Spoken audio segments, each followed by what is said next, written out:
जय श्री कृष्णा। अनंत चतुर्दशी व्रत कथा।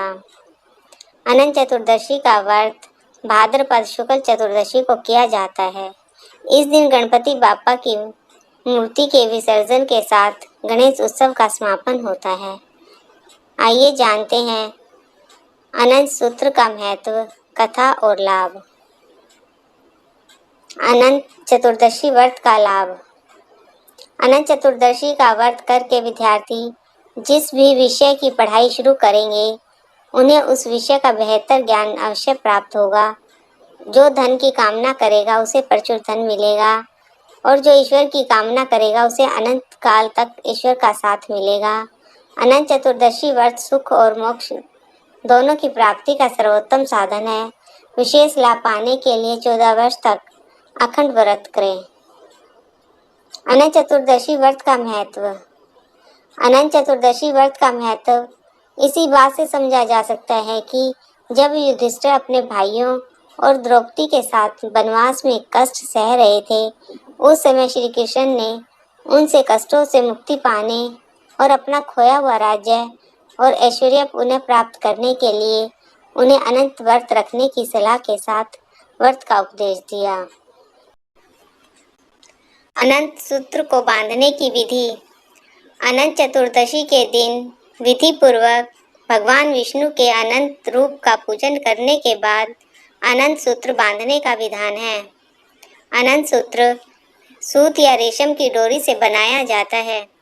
इसे हल्दी या केसर से रंग कर इसमें 14 गांठ लगाई जाती हैं। प्रत्येक गांठ लगाने पर भगवान विष्णु के इन नामों का स्मरण करना चाहिए।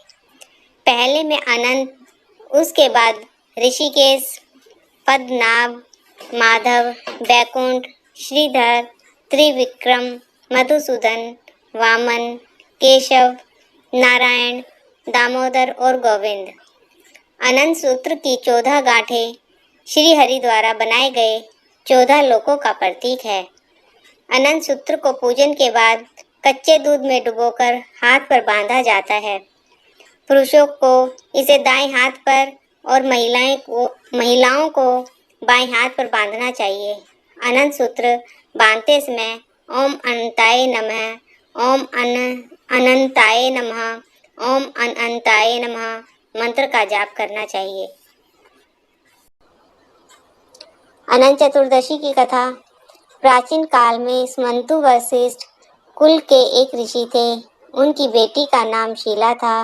बेटी के गुण उसके नाम के अनुरूप थे।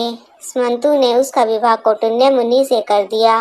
कौटिल्य मुनि स्मंतु मुनि की पुत्री से विवाह करके घर लौट रहे थे तो रास्ते में नदी के तट पर स्त्रियों को अनंत व्रत करते देखकर शीला ने भी अनंत व्रत किया और अपनी भुजा पर अनंत सूत्र बांध लिया, जिसके प्रभाव से कुछ दिनों में उनका घर धन धान्य से परिपूर्ण हो गया।